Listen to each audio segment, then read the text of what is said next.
성경에서 가장 중요한 단어 중에 하나가 사랑이에요. 뭐라고요?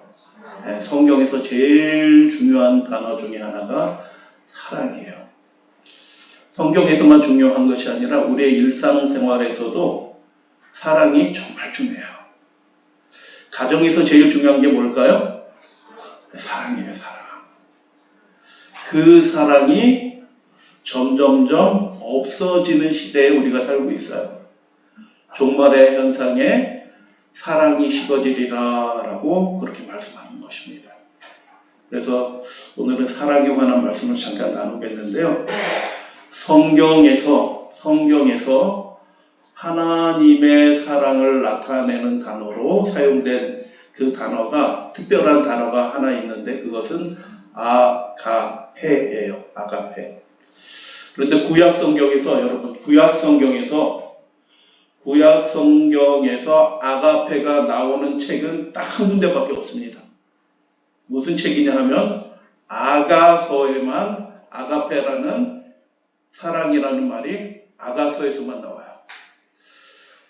잠깐 살펴볼 거고요. 그래서 오늘은 사랑에 관한 말씀 함께 나누도록 하겠습니다. 사도행전 18장에 보면 17장, 18장, 17장은 아테네, 우리 성경에는, 예전 성경에는 아데네, 뭐 이렇게 돼 있는데 아테네입니다. 아테네에서 18장 고린도로 넘어가는 그런 이야기들이 사도행전 17장, 18장에 기록이 돼 있어요. 사도 바울이 2차 선교 여행을 저쪽 유럽 지역, 지금 유럽 지역, 마게도니아 지역으로 넘어가서 선교를 하면서 내려오는데 아테네를 지나서, 원래는 고린도로 가기 원했기 때문에 아테네를 지나서 고린도로 도착하는 그 길이 있는데 그 길을 디올코스라고 부르는 길이 있어요. 근데 거기가 협곡이에요, 협곡. 한쪽은 바다가 보이는 낭떠러지고요. 한쪽은 높은 산이 솟아있는 그런 길이에요. 예전에는 불도저나 장비들이 없었기 때문에 길을 내도 그 바위길에서 길을 내는데 한계가 있어서 그 비탈진 그 돌 산길을 조금 잘라내가지고 아주 협소한 도로가 있는 그 길을 통과해서 바울이 아테네에서 어디로 갔다고요? 고린도로 가는 곳입니다. 사랑은 언제나 오래 참고 하는, 사랑은 언제나 오래 참고,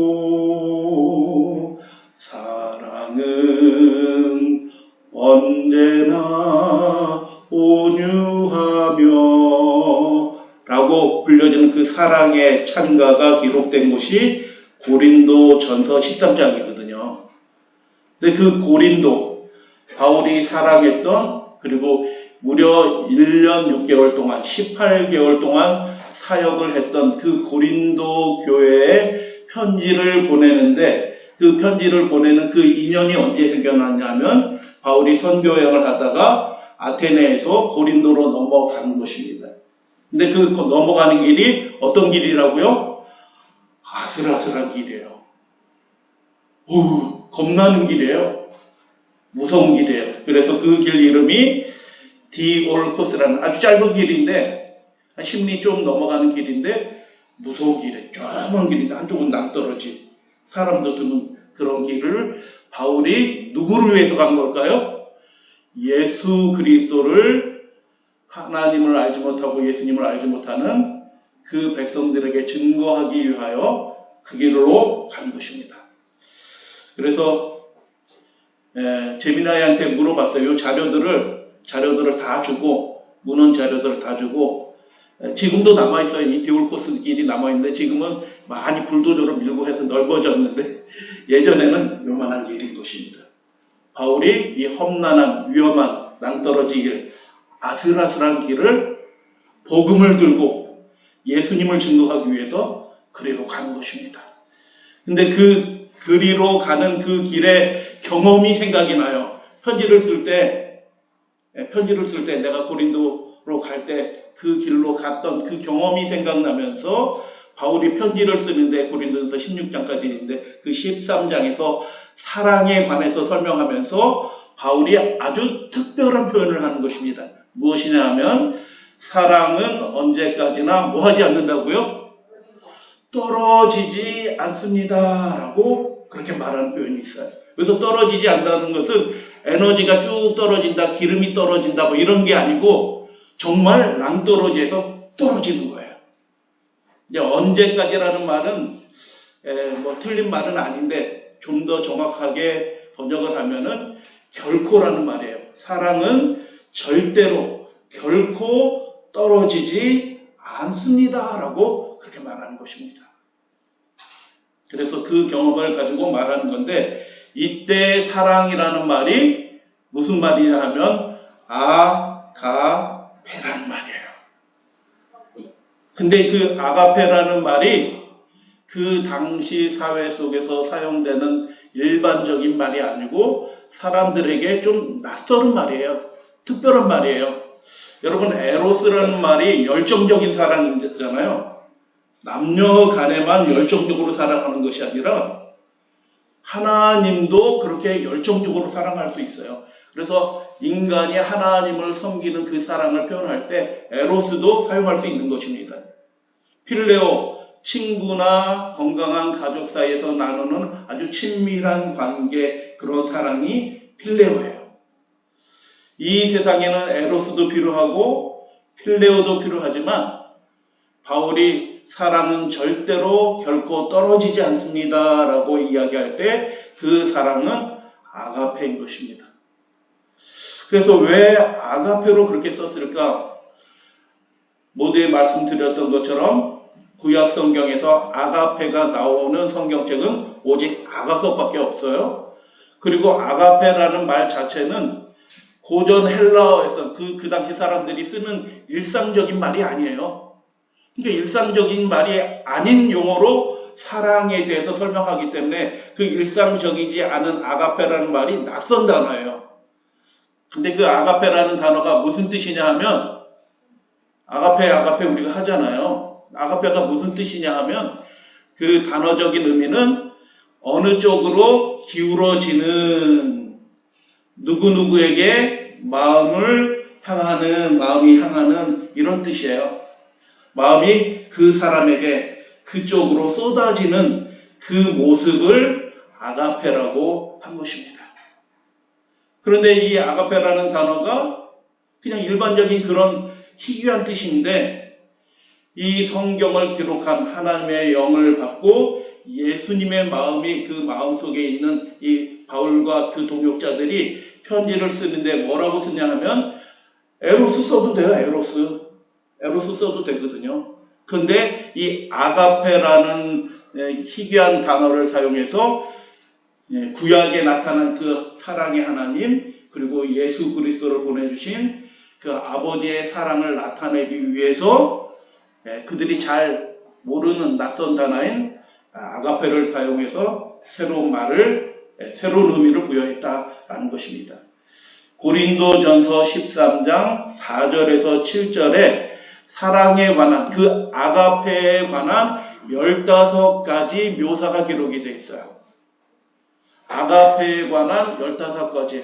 여러분 하나님의 사랑에 대해서 15가지를 쭉 적어보세요 라고 하면은 저는 잘 못 적을 것 같아요. 근데 그 사랑, 사랑에 대한 정의죠. 그 사랑을 15가지로 바울이 다 정의하는데 이게 그대로 정의한 것이 아니라 아주 체계적으로 목적을 가지고 정의를 합니다. 근데 고린도전서 13장, 그 앞에 12장, 그 뒤에 14장 요 내용들이 무슨 내용이냐 하면 예배 드리는 것과 관련된 내용이에요. 그래서 여러분 아가페, 사랑은 언제나 오래 참고라고 하는 이렇게 시작하는 이 사랑의 찬가가 어떤 배경에서 말씀된 말씀이냐 하면 예배 드리는 사람에 관한 권면에 관한 말씀 가운데서 사랑이 있는 거예요. 다시 한번 말씀을 드려요. 그래서 여러분 우리가 하나님을 사랑하고 그분을 섬기고 그분을 예배하는 것을 기뻐하는 사람들이에요. 동의하시면 아멘 해주시면 좋겠어요. 네. 여기에 계신 분들은 다 그런 분들이에요. 하나님을 사랑하고 그분을 예배하는 것을 중요하게 여기시는 분들이에요. 근데 그렇게 하나님을 사랑하고 그분을 예배하는 데 있어서 가장 중요한 것이 무엇이냐 하면 사랑입니다라고 그 중앙부에 예배 그 중앙부에 사랑입니다라고 그렇게 말하는 거예요. 여러분 그래서 우리가 하나님을 아무리 잘 섬긴다고 할지라도 무엇이 부족하면 사랑이 부족하면 그 예배는 헛것입니다. 아무것도 아닙니다. 라고 그렇게 바울이 얘기하는 거예요. 여러분 우리 가정에 이것저것이 많이 넘치고 굉장히 부유하고 뭐 다른 사람이 아유 부러워라 저 김씨 아저씨네 집은 어떻게 저렇게 잘 사냐 부럽다 이렇게 하는 집이라 할지라도 무엇이 없으면 그것이 아무것도 아니에요? 그게 맞아요. 그 가정에 사랑이 없으면 그것은 아무런 의미가 없어요. 마찬가지로 바울이 이렇게 아주 정밀하게 사랑의 노래를 배치하고 이렇게 구술한 이유가 무엇이냐면 하나님을 사랑하고 하나님을 예배하는 사람들의 그 중심에 우리 가정에도 마찬가지예요. 사실은 가장 중요한 것이 무엇이냐 하면 아가페이다라고 그렇게 말씀하는 거예요.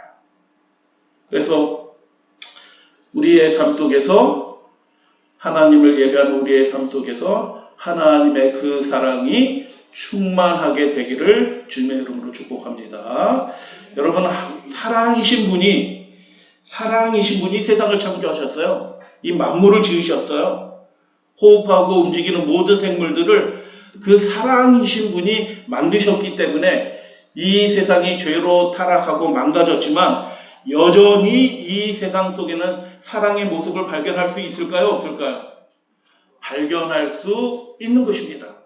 여러분 예전에는 이런 모습들을 종종 봤는데 우리 도시에 사는 어린이들은 잘 모를 거예요. 두꺼비가 알을 낳는데 비가 안 오면 어떻게 해요? 그 웅덩이에 있는 물이 점점 말라붙어서 그 알들이 부화는 했는데 꾸물꾸물 하는데 움직이긴 하는데 비가 오지 않으니까 점점 말라 비틀어져서 어떤 경우에는 그 새끼 올챙이들이 그냥 바싹 말라서 죽어 있는 모습을 종종 봤어요, 저도. 근데 여러분, 지금 이 올챙이의 모습들이 하루를 넘기지 못할 그런 모습이에요. 곧 말라 비틀어서 죽을 모습이에요. 그런데, 아까 우리 고린도서 13장의 말씀 우리 기억하시면 좋겠어요. 8절. 사랑은 결코 떨어지지 않습니다라는 말을 저는 실패하지 않습니다라고 그냥 제 개인적인 번역으로 그렇게 번역해도 의미는 정말 잘 통한다라고 생각이 들어요. 사랑은 결코 실패하지 않습니다. 그런데 이 절망스러운 상황 속에 있는 이 올챙이들이 자기 운명을 알아요, 몰라요? 죽어가고 있어요. 근데 답답하고 뜨겁고 힘들어. 그것만 알아요. 곧 그 생명이 끊어질 수많은 올챙이들이 있는데 이 올챙이가 죽지 않게 돼요. 어떻게 그렇게 될 수 있었을까요? 엄마 두꺼비가 불도저처럼 그 옆에 있는 조그만 물길에서 그것을 조금씩 파가지고 물길을 내서 그 자기 올챙이 있는 대로 물을 끌어오는 거예요. 저는 이거 영상을 보면서 무한한 감동을 느꼈어요. 그래서 물이 결국 연결이 돼서 그 올챙이들이 막 좋다고 막 움직이는 모습을 보면서 하나님의 사랑이 이 미물 가운데도 있구나. 여러분 그 딱딱해진 그 진흙 덩어리를 파내는 게 쉽지 않아요. 근데 이 어미가 그 올챙이 새끼들을 살리려고 그것들을 막 파서 물길을 연결하는 이 모습. 사랑이신 분이 천지를 만드셨기 때문에 이 세상 만물 가운데서도 여전히 무엇이 있다고요? 사랑의 모습을 우리가 발견할 수 있어요. 사랑이신 분이 계신다라는 것을 우리가 그것을 통해서 보게 되는 것입니다. 자, 제가 물고기 사진을 하나 가져왔는데요. 물고기 이 부분을 제가 가려놨어요. 이 물고기 입 안에 뭐가 있을까요? 이빨이 있어. 이빨 있는 물고기도 있어요, 사실은. 그런데 이 물고기가 편안한 표정이에요? 깜짝 놀란 표정이에요? 평안한 표정은 아닌 것 같아요. 벌써 눈이 이렇게 동그래졌잖아요. 그래서 이 어미 물고기가 깜짝 놀라서 눈이 동그래졌어요. 그런데 그 입 안에 뭐가 있냐 하면 입 안에 새끼 물고기가 엄마랑 똑같은 표정으로 눈을 동그랗게 뜨고 쳐다보고 있어요. 보이시나요? 하나님이 천지를 지으셨기 때문에 이 세상을 자세히 살펴보면 사랑이 계시구나, 사랑이 존재하시는구나 라는 것을 우리가 알게 되는 것입니다. 여러분, 사도행전 27장에 보면 그 아시아 대륙에서 로마로 건너가는 배가 출발하는 장면이 나와요. 에베소에서 출발을 하는데 그때가 겨울철이에요. 겨울철 지중해는 안전하지 않거든요. 거의 이제 겨울이 시작될 준비이기 때문에 지금처럼 뭐 쾌속성으로 훅 가는 게 아니거든요. 그래서 안전하지 않는데 바울은 가지 말라 이렇게 얘기하는데 백부장은 자기 부하들하고 선원들과 선주의 말을 듣고 어떻게 해요? 출발합시다. 이유가 있어요. 선주는 돈 벌려고, 백부장과 군인들은 이 동네에선 재미난 게 별로 없어. 로마에 가면 재미난 게 굉장히 많아. 그러니까 빨리 가서 월급도 받고 재미난 거 구경도 하고 그렇게 하려고 무리해서 출발하면 안 되는데 겨울철에 오면 파도가 막 이렇게 치는 바다거든요. 유라굴라라고 기록이 되어 있는데 광풍이 불어요. 광풍이라는 말이 무슨 뜻이에요? 바람은 바람인데, 바람은 바람인데 어떤 바람이라고요? 미친 바람이에요. 통제가 안 되는 바람이에요. 그래서 그 백부장이 갑시다 하고, 죄인이에요. 그 당시 바울은 죄인의 신분으로 출발을 하게 되는데 아니나 다를까 샘풍랑에서 배가 표류하는 거예요. 방향을 잃고 그냥 떠내려가는 상황이 된 것입니다. 그래서 사람들이 다 절망해요. 거기에 276명이 탔는데 바울 빼고 275명이 이제 죽는구나. 뭐 한다고요? 이 파도가 회해서 먹을 것도 떨어지고 깜깜한 뱃속에 3일 밤낮 표류를 하게 되는 거예요. 그래서 거기에 275명이 아이고 이제 지중아 괜히 저 바울 선생 말 들을 걸 괜히 욕심 부려서 재미난 거 좀 보려고 일찍 출발했다가 이 지중해 바다에서 이제 죽는구나 하고 절망하고 있을 때 바울이 번뜩 일어나서 그 절망하고 있는 사람들에게 뭐라고 말할게요? 이렇게 얘기했습니다.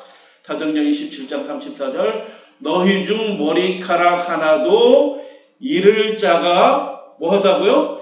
없느니라 라고 말씀하는 것입니다. 하나님이 오늘 밤에 지난밤에 내게 말씀하셨는데 이 배가 깨어질 것이지만 사람은 단 한 사람도 다치지 않을 것이다 라고 말씀해 주셨다. 그래서 그 예수님의 음성을 들은 그 사람이 바울이 희망을 가지고 단호한 목소리로 이렇게 말하는 거예요. 너희 중 머리카락 하나도 잃을 자가 없다라고 그렇게 말하는 것입니다. 그리고 실제로 그 276명이 한 사람도 죽지 않고 다 살게 되는 것입니다. 근데 여기에 머리카락 하나도 잃을 자가 없다라는 말이 여기에 떨어진다라는 그 핍토, 헬라어 핍토라는 말이에요. 다시 한번 그래서 떨어지지 않는다라는 말로 바꿔서 읽으면 너희 중에 머리카락 하나도 떨어질 자가 없느니라 이런 뜻이에요. 왜 그럴까요? 하나님이 뜻하신 일이 있어요. 이 바울 사도를 통하여 하나님께서 이루실 일들이 있어요. 이루실 일들이 있거든요. 그렇기 때문에 바울은 여기서 죽으면 안 돼. 그렇기 때문에 하나님이 지켜주시기로 보장을 해주셨어. 그래서 그 보장을 듣고 바울이 그 사랑의 사도 바울이 힘있게 외치는데 너희 중 머리카락 하나도 여러분 우리 잠자고 나면 머리카락 떨어져요 안 떨어져요? 많이 떨어져 있어요. 하루에도 몇백 개씩 빠져요 머리카락이. 그런데 그 하나님의 완전하신 사랑이신 분, 하나님은 아가페이신 분이에요. 사랑이신 그분의 완전하신 보호하심을 이렇게 기가 막힌 말로 묘사를 한 것입니다. 너희 중 머리카락 하나도 떨어질 사람이 없다. 하나님이 완전하게 지켜주실 것이다. 왜요? 그 하나님은 사랑의 하나님이시라. 그래서 로마서 5장에 보면 그 하나님의 놀라운 사랑을 받는 사람들은 어떤 사람들이냐? 아주 말 잘 듣고 하나님 예배 잘하는 사람들만 그 하나님의 놀라운 아가페의 사랑을 받는 것이 아니라 우리가 원수 되었을 때도 누구랑 원수 되었다고요? 하나님과 원수가 되어서 하나님을 대적하는 그런 형편에 있었음에도 불구하고 하나님은 그 원수된 그 대적자들을 위하여 아들 예수 그리스도를 보내주셔서 그들을 죄사하여 주시고 하나님의 백성으로 삼아 주신 것입니다.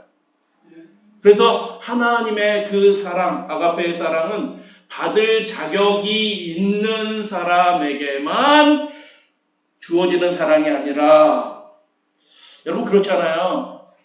우리가 사랑 인간적이기 때문에, 너무 인간적이기 때문에 누구한테 잘해요? 자기한테 잘해주는 사람한테 잘해줘. 그건 나쁜 거 아니잖아요. 보답하는 거니까. 그거 좋은 거예요. 근데 그렇게 하는 건 예수님이 누구 한다고 그랬어요? 강도들도 그렇게 한다라고 얘기하셔요. 그러니까 그게 사랑의 본질은 아닌 것 같아. 그래서 아가페의 사랑을 경험한 바울 자신도 그렇잖아요. 하나님을 대적하던 원수였는데 하나님이 만나주시고 그를 그 존귀한 직분으로 불러주셨어요. 그 하나님의 사랑을 경험한 바울이 그렇게 얘기하는 것입니다. 사랑은 절대로 떨어지지 않습니다. 그리고 우리가 원수 되었을지경에 처했을지라도 하나님의 사랑은 그를 향하고, 아까 아가페라는 말이 무슨 의미라고요? 이렇게 몸이 이렇게 기울어지는 거예요. 마음이 향하는 거예요. 여러분 자꾸 나한테 싫은 소리하고 미운 말하고 나한테 대적질하고 하면은 마음이 기울어지던가요? 마음이 뚝 끊어지던가요? 여기 믿음의 가족들은 안 그러신 것 같아요. 근데 저는 이제 그만하자 하고 마음이 뚝 끊어질 그런 충동도 생겨나거든요. 육신이라서. 그런데 하나님은 대적하는 그 사람들에게서도 그 마음이 쏟아지는 것을 하나님은 멈추실 수 없는 분이래요. 할렐루야, 아멘. 그 사랑이 우리를 지켜주시기 때문에 사랑은 절대로 떨어지지, 실패하지 않습니다. 그래서 여러분 하나님을 바라보시게 되길 바랍니다. 그 하나님의 사랑이 사랑이신 분이 우리를 그렇게 지켜주시게 되길 원합니다. 우리 디모데후서 2장 1절 함께 봉독합니다. 그리스도, 시작. 그리스도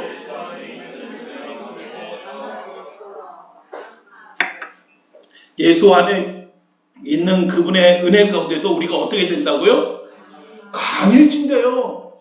여러분 하나님의 사랑을 알고 그 사랑 안에서 살아가는 사람들은 어떻게 되냐 하면은 사랑을 의지하기 때문에 약한 존재가 아니에요.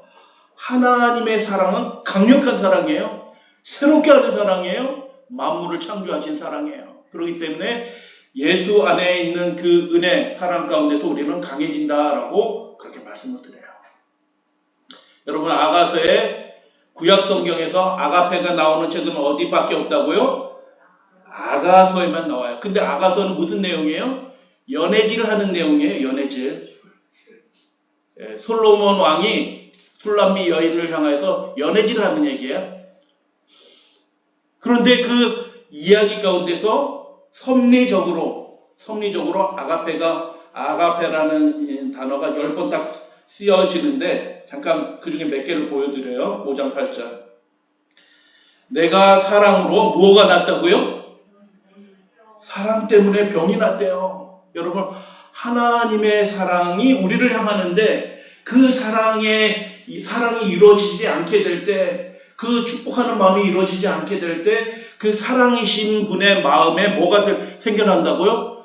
병이 생겨날 정도로 그렇게 사랑하신대요. 아가서 8장 6절. 사랑은 어떻다고요? 강하대요. 근데 무엇처럼 강하다고요? 죽음처럼 강하대요. 그래서 사랑을 멈출 수 있는 것도 아무것도 없어요. 죽음처럼 강하니까. 아가서 8장 7절. 킹제임스 버전으로 읽어드려요.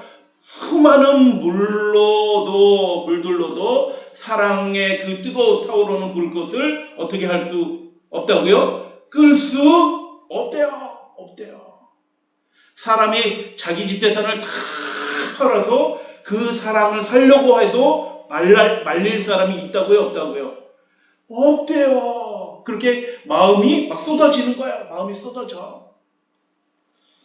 그리고 한 구절 더 보도록 하겠습니다. 이게 3번 반복되는 똑같은 표현이 3번 반복이 되는데 2장, 3장, 8장에 반복이 돼요. 그가 원하기까지는, 이 솔로몬 왕이 얘기하는 거예요. 그가 원하기까지는 내 사랑을 어떻게 하지 말라고요? 자고 있어. 왕이 왔는데 그 왕의 총애를 받는 솔로몬 왕이 처첩이 1000명이 있었으니까 하여튼 그 술람미 여인이라고 불리는 그 여인이 어떻게 자고 있어. 근데 왕이 왔으니까 왕이 오셨습니다. 일어나세요. 이렇게 해야 될 상황인데 솔로몬 왕은 뭐라고 얘기해요? 그 여자 깨우지 마라 이렇게 얘기하지 않고 뭐라고 노래해요? 내 사랑을, 그 사람 이름도 있고, 여러분 누가 나를 사랑이라고 부르면 야 그것처럼 간지러운 얘기가 어디 있겠어요. 오 사랑이요 오시는구려 수고 많았어. 여러분 남편이 퇴근해서 들어오는데 오 사랑이요 수고 많았어 어서 오시오 이렇게 부인이 하면 그거 얼마나 낯간지. 여보 오늘 뭔 일이야? 오늘 결혼기념일 까먹었나? 막 이렇게 생각이 들 거예요. 근데 이 솔로몬 왕 절대 권력자가 한 자그마한 여인에 대해서 뭐라고 얘기해요? 깨우지 마. 그러면서 내 사랑이라고 얘기해요. 그분이 마음이 쏟아져요. 어디를 향하여? 그 연약한 여인. 얼굴도 검해. 머리 꼬불꼬불해. 이쁜 모습 아니에요. 이쁜 모습이 아니라고. 거기 이쁜 것처럼 묘사되어 있지만 하나도 안 이뻐. 아, 그래. 그런데 마음이 쏟아져요. 여러분, 이 솔로몬 왕의 사랑이 쏟아지는 그 아가페가 예수 그리스도께서 그분의 교회를 향하여 쏟아지는 그분의 사랑과 마찬가지예요.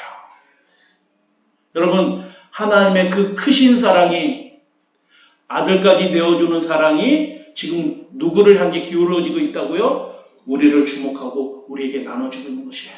믿으시게 되길 바랍니다. 그래서 이 아가페가 이렇게 열정적이고 굉장히 이렇게 헌신적이고 이렇게 약간 아까는 배려도 있어요. 배려. 굉장히 세심한 배려가 있는 그 구약 성경의 그 아가페라는 이렇게 어떤 이미지를 바울은 무려 15가지로 정의를 해요. 야, 바울도 보통 분이 아니에요. 정말 하나님의 사랑이 그 마음속에 가득하기 때문에 이렇게 말할 수 있는 거리가 생기는 거예요. 생각해보니까 사랑은 이거지. 생각해보니 사랑은 이것도 있지. 사랑은 이것도 있지 라고 하면서 모두 몇 가지? 15가지를 얘기해요. 근데 이 15가지 사랑에 관한 정의가 어떤 배경 속에 있다고요? 예배의 배경이 있어요. 예배의 배경 속에서. 그리고 그 다음 그 중간에 또 다른 배경이 있는데 그것은 성령의 은사를 배경으로 하고 있어요. 앞뒤에 성령의 은사가 있어요. 여러분 그 당시에 이방 민족들에게 복음을 전하는 데 있어서 말로 전하는 건 아무런 힘이 없어요. 예수님이 죽으셨다 다시 살아났다는 것을 증거하는데 뭐 죽었다가 다시 살아나는 게 어디 있어. 뭐 다시 살았는데 몸으로 부활했다. 몸 그 하찮은 몸이 뭐 대단한다고 몸을 끌고 살아나냐? 아무도 믿지 않아요. 그러면 그런 얘기. 그런데 그 이야기들이 믿겨지게 되는 거예요. 어떻게 믿겨지게 되나요? 성령의 표적이 나타나요. 성령의 표적이 나타나서 그 사람의 말이 믿겨지는 거예요. 그래서 처음 온 이방인이 잘 하지도 못하는 그 헬라어로 뚜벅뚜벅뚜벅 이렇게 얘기하는 그 헬라어 설교를 듣고 눈물을 흘리고 회개하면서 믿는 역사가 일어나는 거예요. 그래서 하나님의 나라를 이루는데 선교하는 데 있어서 결정적으로 중요한 것이 무엇이냐면 성령의 은사예요. 성령은 뭐예요? 하나님의 은사. 그게 결정적인 거예요. 그게 뭐예요? 방언, 예언, 그리고 자기 것을 아낌없이 나눠주는 것, 지식 이런 것들이에요. 근데 여러분 이 탁월한 은사, 하나님이 주신 은사예요. 재능이 아니에요. 재능. 여러분 이 하나님이 주신 카리스마라는 뜻이에요. 그 은사하고 재능하고는 완전히 다른 거예요. 하나님께서 그때 필요해서 즉각적으로 주실 수 있는 것도 있어요. 저도 러시아 갔을 때 러시아 말이 막 쏟아져 나와요. 제가 러시아 말 배운 적도 없는데 러시아 말이 제 입에서 막 쏟아져 나온다니까요. 하나님이 그렇게 하게 해주셔요. 그런데 그 탁월한 성령의 은사조차도 무엇이 없으면 아무것도 아니라고요? 야, 저 장로님, 저 집사님, 저 목사님 저렇게 선교지에서 어떻게 저렇게 하셨지? 라고 하는 칭송받을 만한 결과들이 아무리 많을지라도 무엇이 없으면, 사랑이 없으면 그것이 아무것도 아니다 라고 그렇게 노래하는 것입니다. 근데 이 15가지 사랑의 노래가 아주 특별하게 세밀하게 구성이 되어 있어요. 그 앞에 보면 사랑은 오래 참고, 사랑은 온유하며 뒤에 거, 사랑은 기뻐하고 참으며 믿으며 바라며 견디느니라. 요거는 긍정적인 묘사예요. 사랑은 이렇게 합니다 라고 긍정적인 묘사거든요.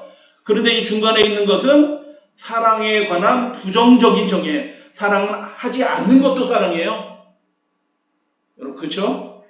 사랑하면 자기 아내에게, 자기 남편에게 그렇게 하면 안 되는 것도 있어요. 그죠? 뭐 그렇습니다. 그런 게 있어요. 하지 않는 것도 중요한 일이에요. 꼭 하는 것만 중요한 것이 아니라. 그래서 사랑에 관한 부정적인 묘사가 어디에 들어있어요? 샌드위치 이 중앙부에 딱 들어가 있어요. 근데 그 샌드위치 중앙부에 들어가 있는 이 부정적으로 정의된 그 9가지 목록 중에서 제일 중요한 것이, 제일 중심부에 또 있는 것이 무엇이냐면, 사랑은 자기 유익을 굳이 아니하며. 그래서 사랑에 관한 15가지 목록이 있지만 그 중에서 가장 토대가 되는 것이 무엇이냐면, 여러분 일상적으로도 마찬가지예요. 우리 신앙생활이나 가정생활, 학교, 직장생활 다 마찬가지예요. 대인관계에서 이것들을 회복이 되면 사랑이 회복이 돼요. 근데 그 가장 기본적인 태도가 무엇이냐면, 사랑은 우리에게 사랑이 있다고 하면 어떤 결정을 할 때 내 입장으로 결정하지 않을 거예요. 우리에게 그 하나님의 아가페가 있다면 나를 위하여 어떤 결정을 하지 않고 어떻게 해요? 상대방을 고려하고 배려하는, 깨우지 마. 깨우지 마. 잘 자는데 깨우지 마. 라고 솔로몬 왕이 한 것처럼 사랑은 자기의 유익을 굳이 추구한다는 뜻이에요. 추구한다는 건 뭐냐면 열정적으로 얻으려고 그냥 눈이 벌게져가지고 막 이렇게 하는 거예요. 사랑은 자기의 유익을 굳이 아니하며가 중심부에 있는 거예요. 다시 한번 말씀드려요. 사랑에 관한 몇 가지 정의를 말씀드렸어요. 바울이 15가지. 근데 그 중에서 제일 중요한 게 뭐냐면, 사랑은 오래 참고가 아니에요. 사랑은 모든 것을 견디느니라, 그것이 아니에요. 사랑은 자기의 유익을 구하지 않으면 마음에 여유가 생겨요. 그래서 오래 참게 또 되는 거예요. 그래서 자기 유익을 구치 아니하는 사람이 사랑의 그 긍정적인 모습도 회복하게 돼요. 자기 유익을 구치 않게 되게 될 때 사랑의 긍정적인 모습이 우리의 삶 속에서 나타나는 거예요. 자기 유익을 구치 않기 때문에 어떻게 할 수 있게 돼요? 오래 참을 수 있어요. 동의하시나요? 그렇게 되는 거예요. 이게 비밀이라, 영적인 비밀이라. 사도 바울이 그냥 대충 쓴 것이 아니에요. 그 세계 전체를 바쳐서 하나님의 영광을 받아서 그렇게 기록한 것입니다. 사랑을 온유하며, 그리고 뒷부분에 또 긍정적인 것들이 있는데, 여기서 주목할 것은 2가지입니다. 다른 것을 일일이 다 말씀드리지 못해요. 자기 유익을 구치 않는 사람에게 나타나는 특별한 2가지가 있어요. 특별한 2가지. 그 첫 번째 것이 뭐냐면 오래 참는 거예요. 그래서 오래 참고라는 말과 맨 끝에 견디느니라 라는 게 둘 다 참는 거거든요. 참는 얘기를 처음과 끝에 얘기 붙여놨어요. 15가지 중에서 참는 게 사랑이야 이렇게 얘기하는 거예요. 근데 그 참는 얘기가 앞에도 참는 게 뒤에도 참는 거야. 그런데 이게 어떻게 다른가? 말이 완전히 달라요. 첫 번째 오래 참고, 이 참고는 무슨 뜻이냐면 마크로디미아라는 헬라어 말이에요. 이게 뭐냐면 이렇게 분노가 막 쏟아져 올라와. 근데 어떤 사람 화를 버럭 내는 사람이 있잖아요. 그 사람 속에 사랑이 있어요, 없어요? 버럭하는 사람에게는 사랑이 없느니라. 왜요? 사랑은 오래 참고 해요. 마크로 디미아가 분노가 있는데 분노가 표출되는 지점이 저만큼 있어요. 그런데 표출되는 지점에서 지금 현재까지 거리가 멀어, 이런 뜻이에요. 그래서 이 분노를 확 폭발하려고 하면 거기까지 가야지 분노가 폭발해. 그 간격이 멀다, 이런 뜻이에요. 그래서 가는 중에 없어져. 그게 마크로 디미아예요. 참는 거예요. 그렇게 하게 하는 것이 뭐예요? 자기 유익을 굳지 않으면 그렇게 되는 거예요. 되는 거. 하나님의 영이 예수 그리스도의 사랑이 우리 안에도 형성이 돼서 역사하시면서 그렇게 되는 거예요. 마크로 디미아. 그래서 이 말의 의미는 영어에도 없고 우리나라 말에도 없는 말이에요. 마크로 디미아. 그 헬러로 표현된 그 의미는 그 사람이 강력한 힘을 가지고 있어요. 나를 대적했어. 나를 험담했어. 나를 모욕했어. 그러면 그 강력한 힘을 가진 사람이 어떻게 놀러봐? 뭐라고 그랬어? 정말이야? 하고 그 사람을 아주 묵사발 낼 수 있는 힘이 있는데 능력이 있는데 그렇게 하지 않는 게 오래 참는 거예요. 힘이 없어가지고 아휴 저 웬수 저걸 어떻게 되냐, 내가 이 마음속에 생기는 언젠간 내가 갚는다 하면서 참는 게 아니에요. 그건 사랑하고 아무런 관계가 없다. 내가 그렇게 할 수 있는 능력이 있어요. 그런데도 하지 않는 거예요. 그게 마크로디미아, 사랑을 오래 참는 거예요. 야, 이 세상에서는 없는 거예요. 세상에는 없는 사랑이라고요. 예수 그리스도 하나님의 아들의 그 놀라운 희생, 그분을 바라보는 사람에게만 이 사랑이, 아가페의 그 아름다운 속성이 회복이 되는 거예요. 그렇게 되길 원합니다. 여러분, 부부관계에서도 부부관계가 좀 나빠지면, 죄송합니다. 자, 아내가 쩝쩝거리면서 밥 먹는 것도 미워요. 사랑하는 아들인데도 쩝쩝거리면서 밥 먹는, 어떻게 쩝쩝거리면서 밥을 먹냐, 아유, 꼴 보기 싫다, 이런 생각이 들어요. 그게 쩝쩝거리는 게 문제예요. 지금 자기 마음의 문제예요. 자기 마음에 지금 문제가 생긴 거라. 뭐가 없어진 거예요? 자기 유익을 굳지 않는 그 사랑이 없어지니까 다 미워 보여. 근데 그 사랑이 회복이 되면 어떻게 해요? 예, 그렇게 할 수 있는 능력이 있는데도 원수답지 않는 거예요. 그래서 오래 참는 거예요. 그 하나님의 아름다운 사랑이 이 시대를 치유하는 사랑이 되길 원합니다. 이 나라가 4분 5일로 분열돼서 서로 물어뜯고 싸우는 이 비극적인 나라가 됐는데, 이 나라에 하나님의 그 놀라운 통치가 회복이 돼서 이 나라의 사랑으로 다시 회복되는 놀라운 부흥의 역사가 이 나라와 민족에 다시 회복되기를 주님의 이름으로 축복합니다. 이 마지막 견디느니라 라는 말은 휘퍼모네예요. 휘퍼모네. 전혀 다른 단, 둘 다 참는 건데, 그래서 참는 건 두 가지예요. 사람에 대해서 참는 게 마크로디미아예요. 두 번째 참는 것은 뭐냐면, 어려운 휘퍼는 누른다는 뜻이에요. 위에서 누른다. 눌려. 힘든 상황이 있어. 정말 힘들어. 죽고 싶어. 근데 그걸 어떻게 해요? 견뎌내야 돼. 그것도 참아내는 거예요. 첫 번째는 사람에 대해서 참는 거예요. 사랑이 있으면 사람에 대해서 참을 수 있어. 두 번째, 사랑이 있으면 어떤 것도 참는다고요? 그 극단적으로 어려운 환경도 참아낼 수 있다라는 얘기야. 야, 이 사람 강한 사람이에요? 강하지 않은 사람이에요? 정말 강한 사람이에요. 인생의 의지로 그렇게 할 수 있는 사람이 없어요. 아가페이신 그 하나님의 사랑이 우리 마음속에 회복이 될 때만, 그분이 통치하실 때만 이게 이루어지는 거예요. 선물이에요, 선물.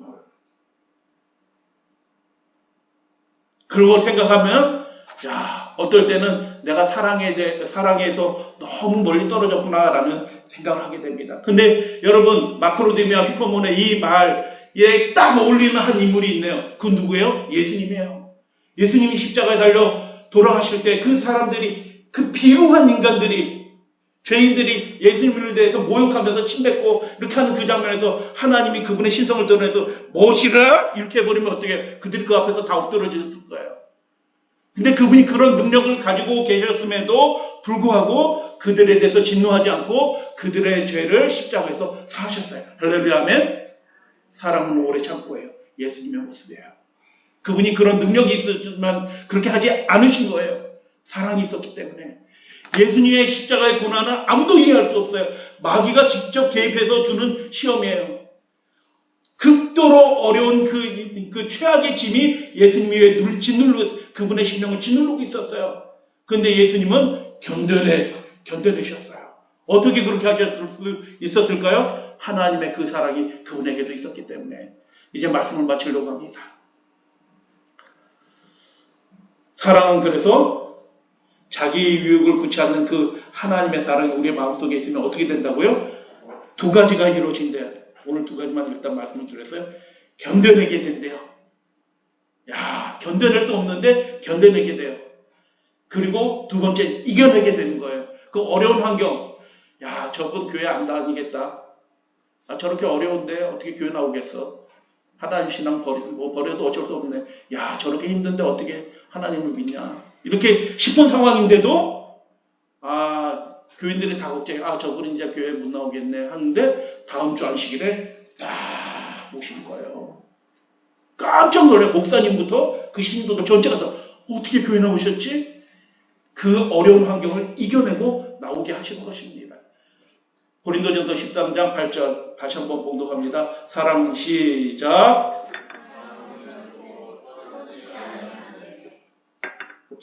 사랑은 실족하지 않는 것입니다. 사랑이 계시기 때문에 사랑은 없어지지 않고 사랑은 멈추지 않습니다. 라는 것입니다. 여러분, 우리나라 그 개천에 사는 물고기인데 가시고기라고 아셔요 혹시? 가시고기가 알을 낳는데 그냥 그 개울가 바닥에 알을 낳지 않고 집을 져요. 새처럼 둥지를 이렇게 보시면 이렇게 보이시나요? 지푸라기에 물어가지고 둥지를 짓고 있어요. 이렇게 물속에다가. 신기한 물고기라. 그리고 그 둥지 안에다가 알을 낳아. 그런데 이 물고기가 이 새끼들을 키우면서 산소를 공급하느라고 아빠 물고기가 계속 잠도 안 자면서 지키면서 그 둥지를 지키면서 적들이 이렇게 들어오지 못하게 지키면서 계속 이렇게 하면서 산소를 공급해. 물로 이렇게 해서 공급을 해요. 15일 동안 먹지도 않고 계속 지키면서 그렇게 합니다. 그러면 한 10일 지나면서부터 벌써 날개가 흐물흐물해져요. 흐물흐물해져. 그 새끼 지키느라고. 부화를 했어요. 벌써 조그만 치어들이 있죠. 이렇게 부화했는데 마지막에는 어떻게 되냐 하면 잠깐 동영상을 보겠습니다.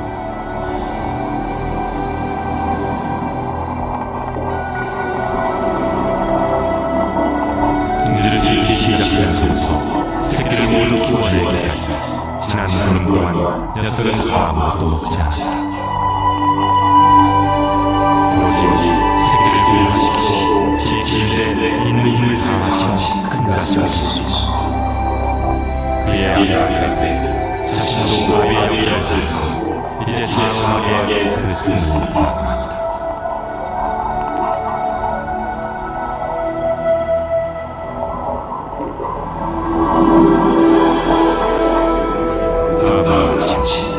새끼들이 아기의 주인을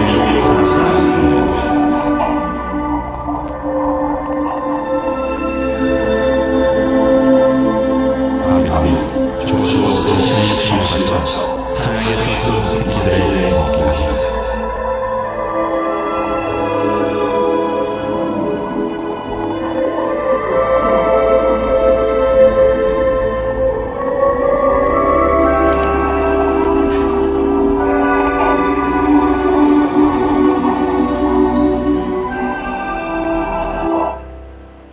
그래서 여러분, 사랑은 아가페 그 사랑, 하나님이 보여주신 예수님의 그 사랑은 자기를 다 내어주고 만족하는 사랑이에요.